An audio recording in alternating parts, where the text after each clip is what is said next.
Yes. Hello, everybody. I'm going to be talking some Dungeons and Dragons today. Um, yeah, just make sure it's all working and I can respond to people properly.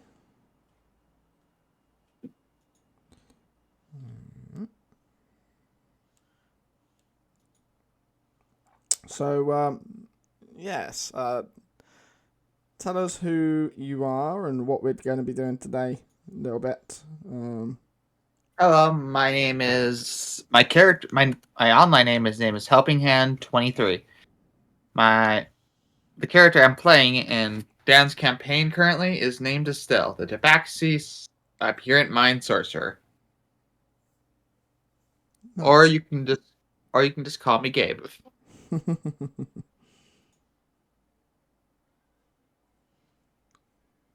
No worries.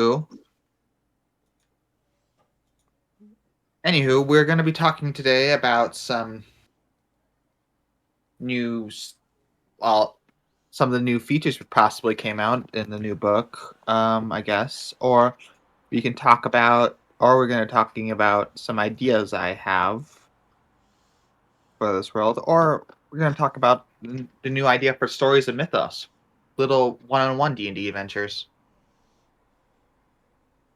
No. Yeah. So basically, this series of basic yeah, so literally the stories of Mythos is basically we're going to explore the different regions that we've got here, um, and basically it's an opportunity to explore it a little bit more and help flush it out. So it's going to be it is D&D, but it's more it's a different it's like more streamlined stories, isn't it? So Yep. yeah. So Gabe and a few other like friends are like gonna each take turns in telling stories. Um, so yeah, so this is the first one. Are you up for telling a bit of your story today, Gabe? Yep. Okay. So As you long did as you you've written do your written out role a little play. bit, haven't you? But so basically, this is kind of like session zero for you to like tell us what your ideas are and like that. And then we'll dive into a bit of the story, and how, yeah, and then basically we'll literally you're telling the story, and basically I am the dungeon master, but it's more of a case of I help you tell your story. Okay, Okay. cool. So yeah, so first off, tell us which character you are playing, and telling the I am story from. I'm telling from the perspective of Teal Gemheart, a Sapphire Dragon, Nice. which is from the new book. So that's what I was adding for, like, maybe to talk about a little bit of the new book. My Teal Sapphire Dragon is kind of knows military tactics well, as most Sapphire Dragons do.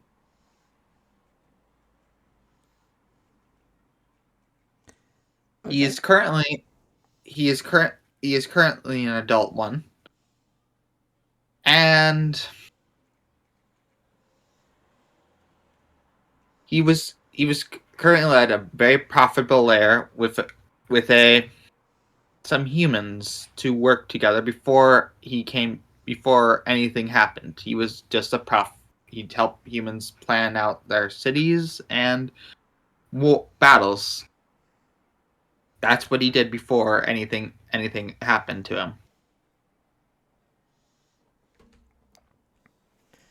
But Okay. one day, but Yep. one day he Sorry, continue. that's okay. But Yep. one day his he was being his army of the people he supported was being having a difficulty fighting that threat from the inside. No one knew who this threat was or what the end. So the Sapphire Dragon decided to take it into his own personal hands and deal with it. Little did he know they were waiting for him, as he got attacked on his way there by ships he did not recognize.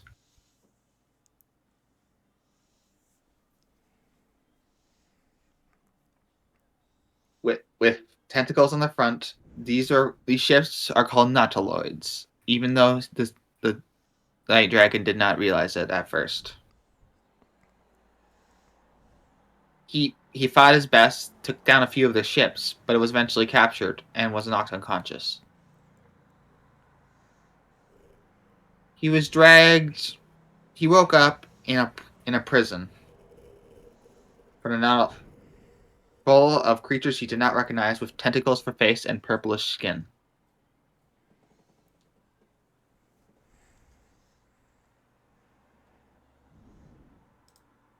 He eventually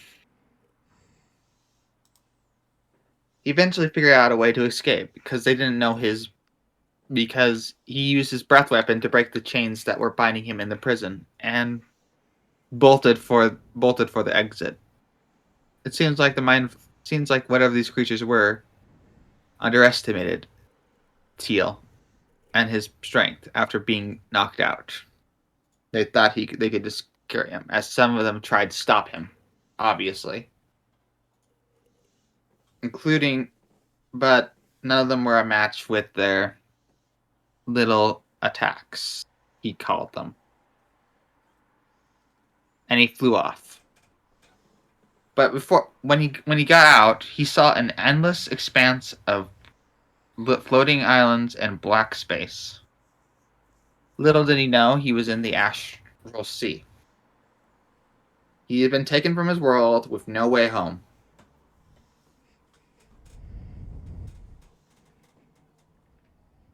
As he has no idea where his location is or even how to get back there. He didn't really have time to fret, because when he heard an alarm go off from his psionic abilities and heard the mind flares with mind flare sending messages. So he had no time to waste and jumped out into the Astral Sea. He was lost for a while, escaping mind flare hordes and mind flare. Well, these are mind flares. He learned they were mind flares. I should preface that first.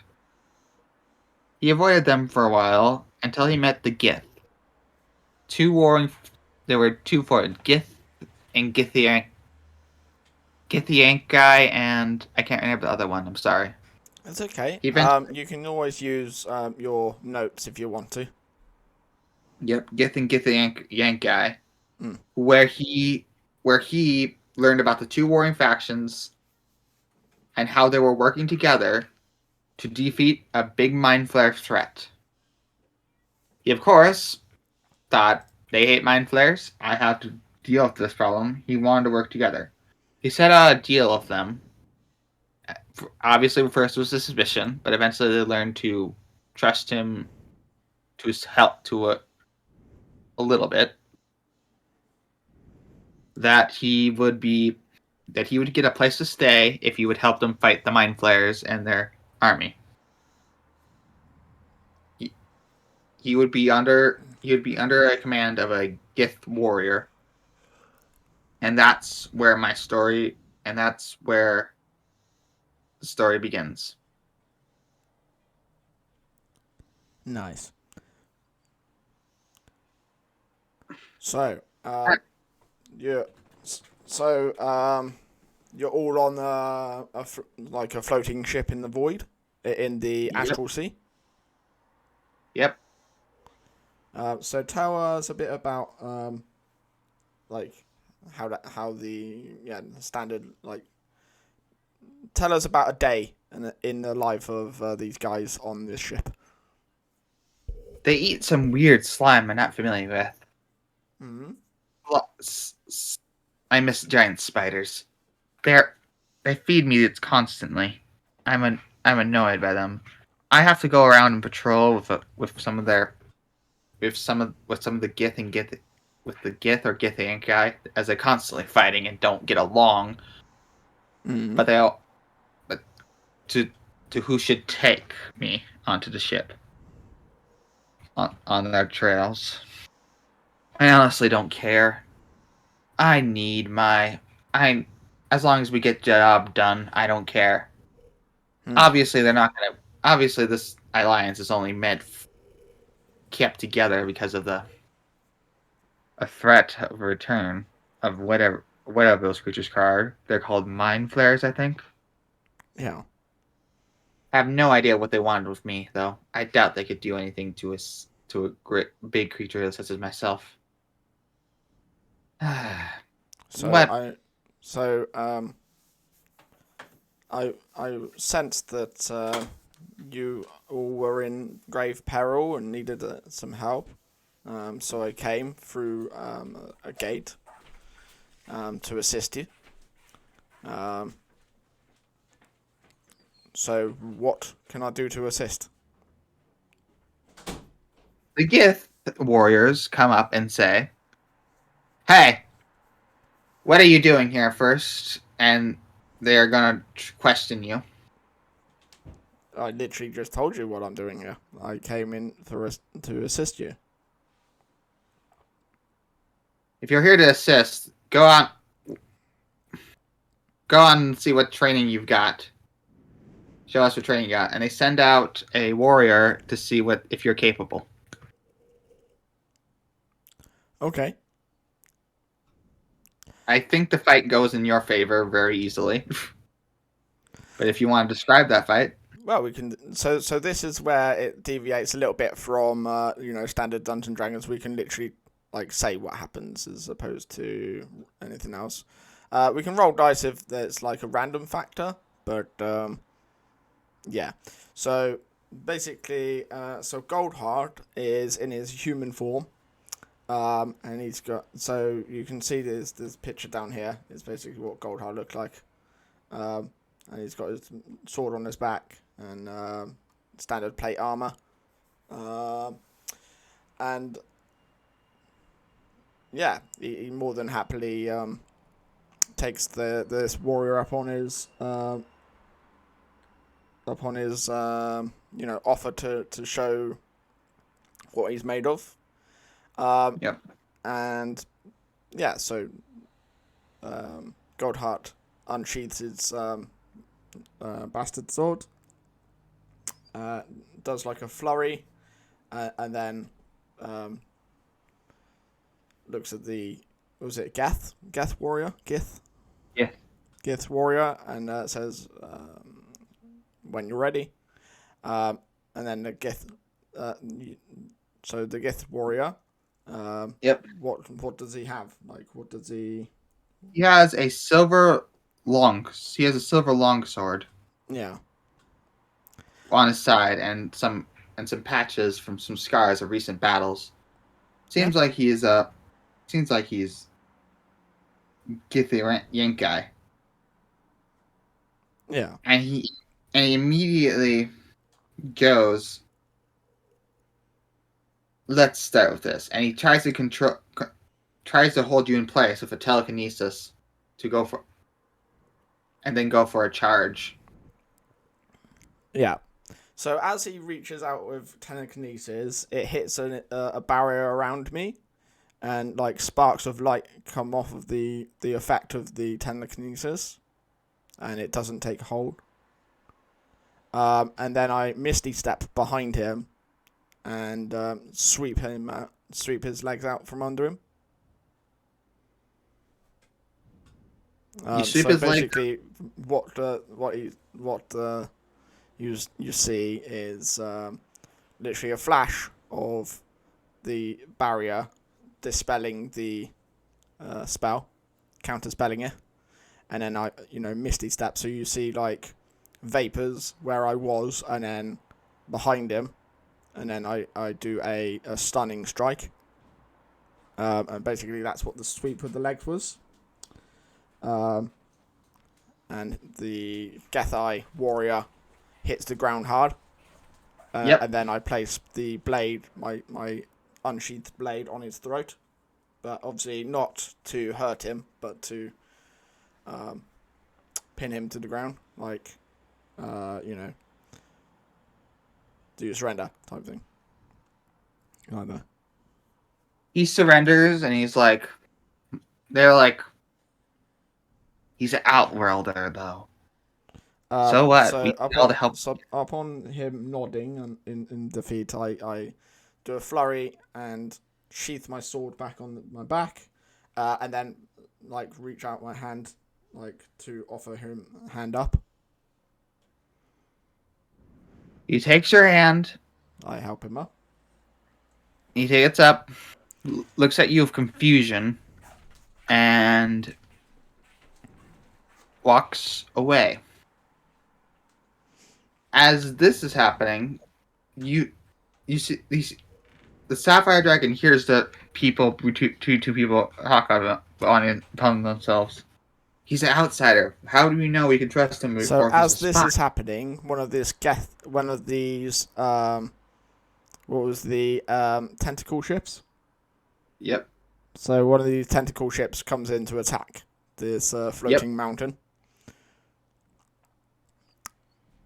So Yeah. One. Yeah. Do you want me to describe it? As one of the tentacle ships comes out, a bunch more come out. The Sapphire Dragon, in his humanoid form, looks annoyed. And tells to the Gith and Githyank guy, I think we're being attacked again. Well, it's more of a case of it's blatantly obvious, like that crash landing into the mountain, ship, and basically spreading out their forces, and we see this from across across the mountain ship range, and it's a case of I look to the Teal and his men, and I'm like, we do not have time to dilly dally any further. We need to get these guys off your ship, and then I'll take you to the safe harbor. And then I run off down the mountain, down one of the mountain sides, towards these swarming tentacle beings. What are you and your men doing? Well, the Sapphire Dragon gets up and says, "Safe harbor." First off, we just wanted to figure out what the mind flayers were doing around this sector. Okay, so he goes tells the Gith warriors if any Gith warriors are his troops to get ready, and he says, "Which side am I going on right now?" And the monk says, "You're going with me." The Gith warrior, the Githyank guy, looks at him like in anger. Before they both take off, he tells the Sapphire Dragon tells him, "Just get on." And any dragon as he transforms into a dragon, and he just blasts off from the back as the Sapphire as he transforms. When he transforms into Sapphire Dragon, he gets some Gith on, and he blasts off towards the ships trying to land on to prevent any more reinforcements. Cool. So let's focus more on your character and what your men are doing. So tell me how they repel these invaders of your ship. Well, first off, I inhale and exhale to a sudden pop noise, and ship gets hit and crashes down as it can no longer fly, and Sapphire Dragon flies to another ship and starts dropping off some of the troops from the monk's army and his troops to some of the Mind Flayer ships, and says, "Well, raid as many as you can," as he lands on another gift ship by himself when he drops off all the gift and says, "Time for another day at this." As he transforms back and pulls out a silver sword with Gith wield and starts fighting them.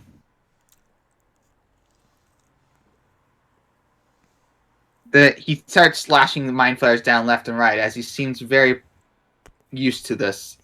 He casually casts telekinesis sometimes. So these mind flayers, what sort of troops do the mind flayers use? They use enslaved monstrosities with gray skins. They use some weaker creatures what are usually meant for gnomes transformation into mind flayers. They mainly just use some of the previous slaves. Grimlocks, he calls them, I think. They use some slime. So various different humanoids and things that have had their minds taken, is it? Yep. As he slashes them apart very easily and so it's almost like you're fighting zombies, isn't it? Yeah, it's kind of like you're fighting zombies. Have you ever looked at a Grimlock? No, I haven't. They're like 1/4 challenge rating because they've been taken over by mind flayers for so long. I see. And it's like, why do they even have these things? They can't even take on the weakest Gith warrior right now. So, is Teal fighting in human form or is he in his dragon form? Human form with a silver greatsword. Cool. And then the Gethai and the other ones. Gethai and who? Githir Yinkai and Githir. Githirai and Githrenkai. Yeah. Githirai and Githrenkai. I can never say them correctly. This is getting a little... As the Teal continues to slash across some of this a mind flare appears and oh. You didn't actually just run away like usual. Mm. But he notices something different about this mind flare. Yeah. It seems has more tentacles on its face. It has a little bit more.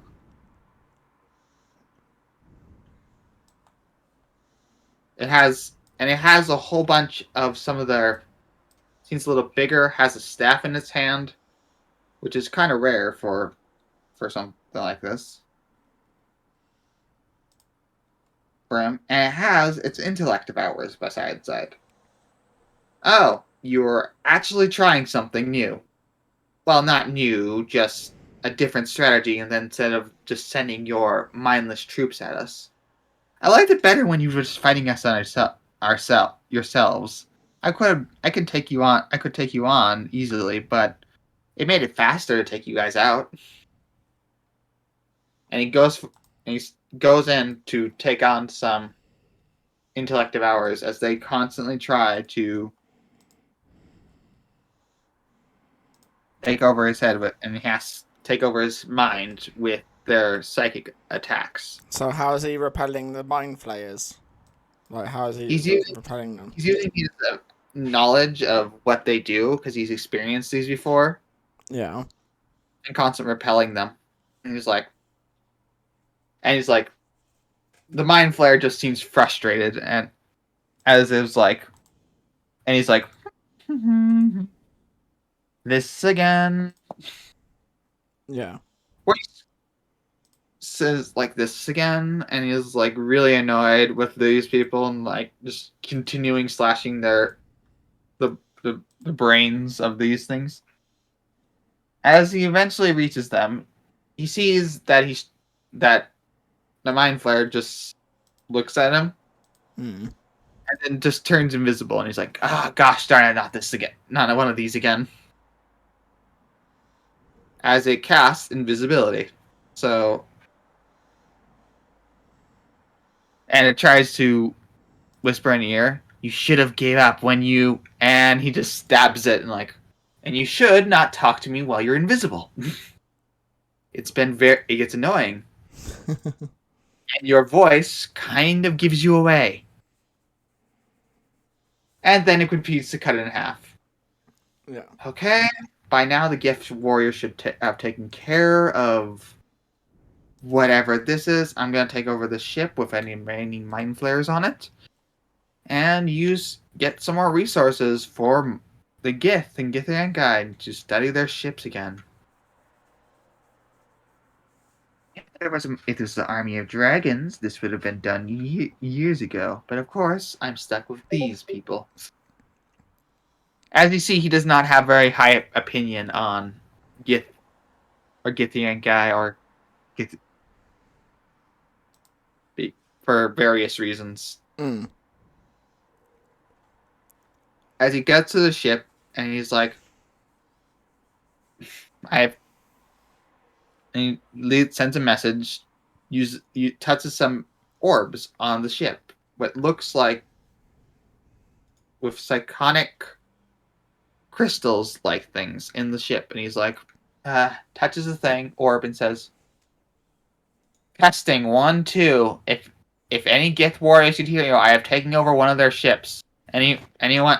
Rest of my army. Have anyone else done it? We can use the rest of the ships to attack the ground forces. Nice. And you hear some things back. Yeah, I've taken it over. Hurry up and let's finish this fight. And we're going back to you, Dan, as you're fighting the ground forces, I guess. So I'm in amongst your men, like on the front lines of them, as we crash into the wave of these Moloch type creatures, these zombie creatures, and basically I'm using my mastercrafted bastard sword to slice to and throw, using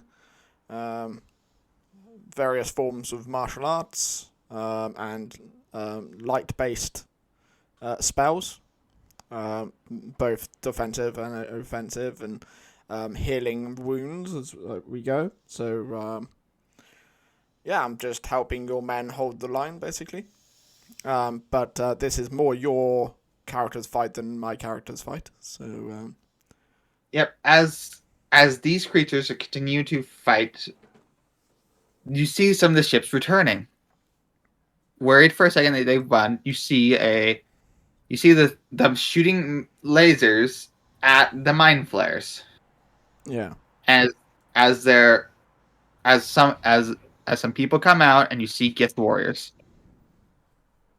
The mind flares instantly, if any remaining ships start fleeing, but are quickly shot down because most of them went on ground forces.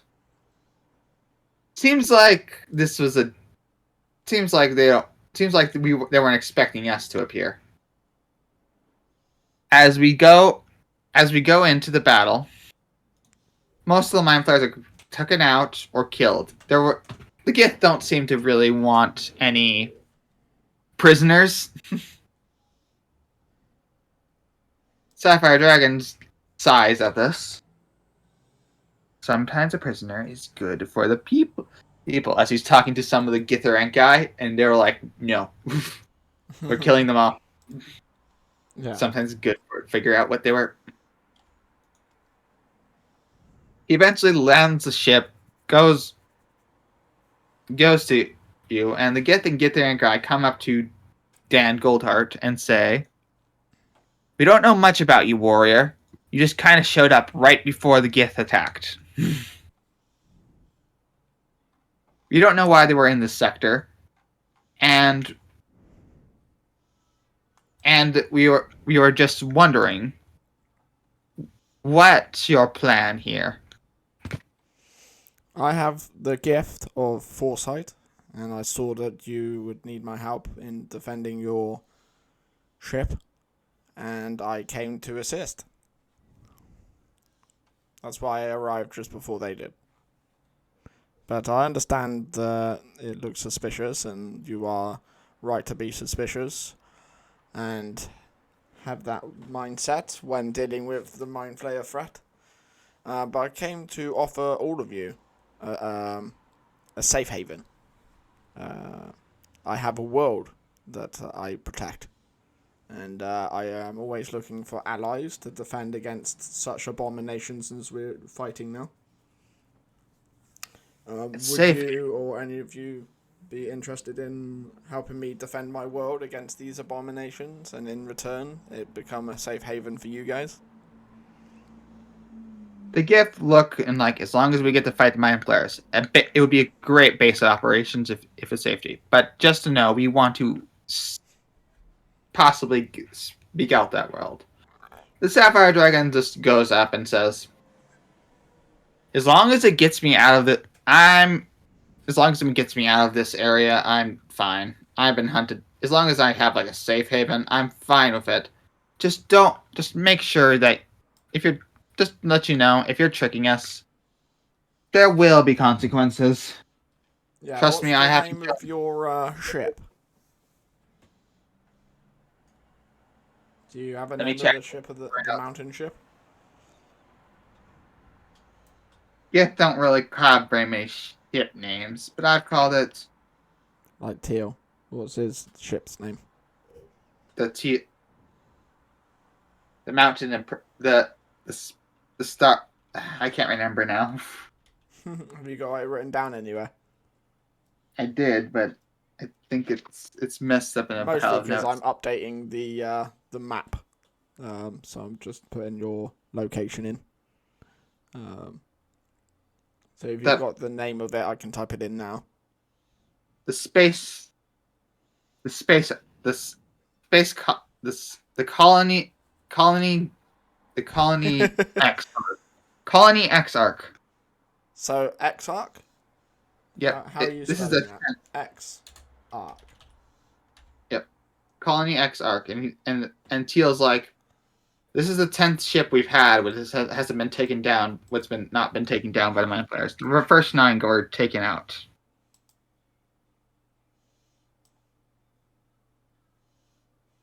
I want a safe haven would be very nice, wouldn't you think? Just to let me know, you're not one of those godly beings, are you?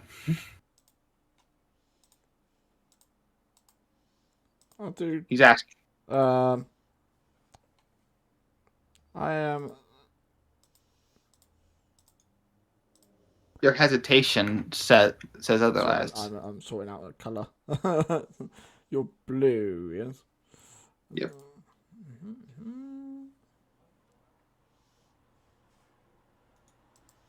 There you go.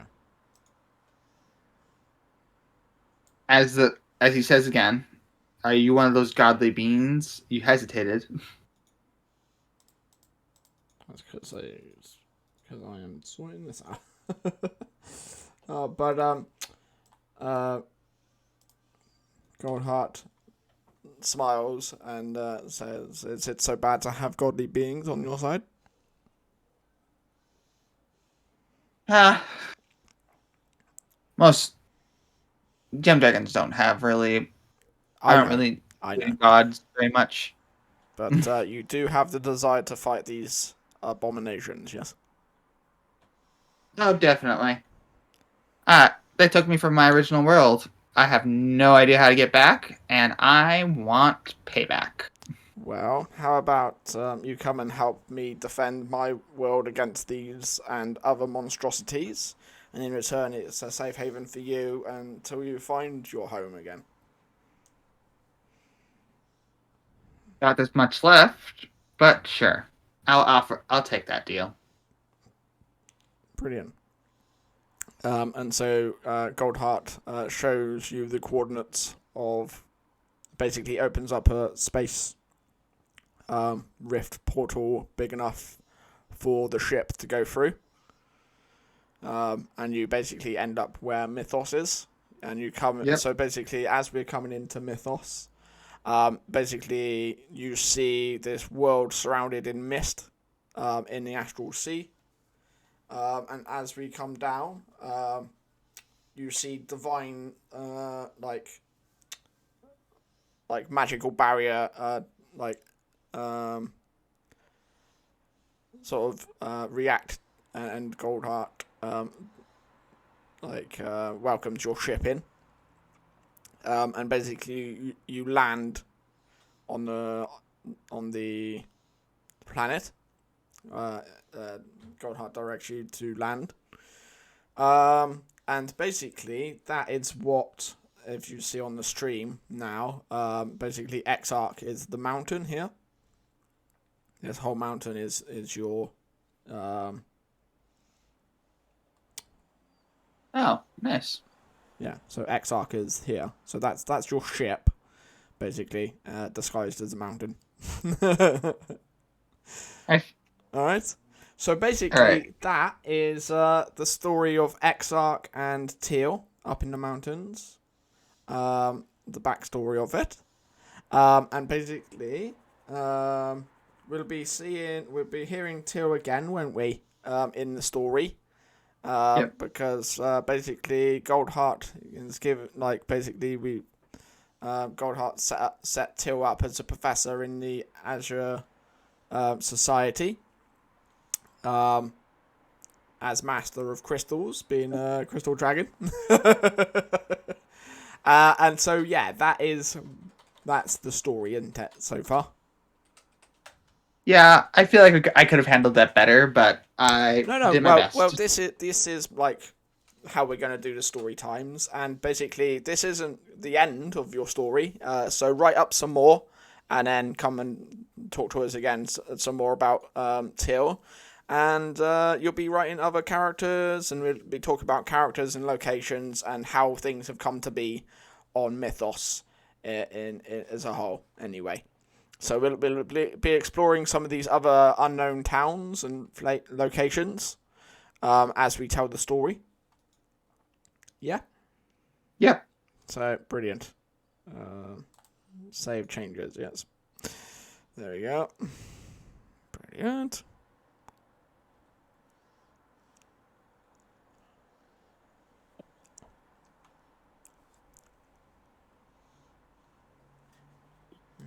As he lands onto Mythos, he's like, well...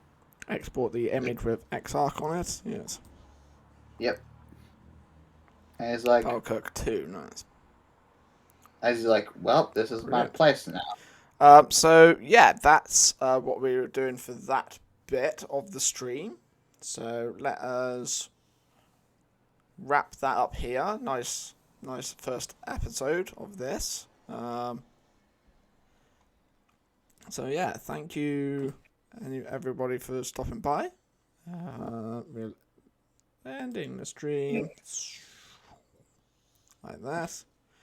And yeah, thank you, Gabe, for telling us some of this story. And you're a regular anyway. You'll be back and telling some more story. So, all right, thanks for watching, everybody.